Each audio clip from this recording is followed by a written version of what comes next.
வானில் தோன்றும் மூன்றாம் பிறை யாரோ இல்லை நானே நானே எங்கோ போகும் வந்த மேகம் கூட பூவை தோளை தொட ஆசைப்படும்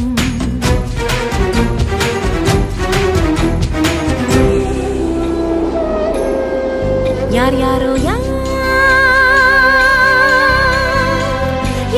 அவன் சன் சன் சன் சன் சன் யார் யாரோ யாரோ யாரோ யாரோ அவன்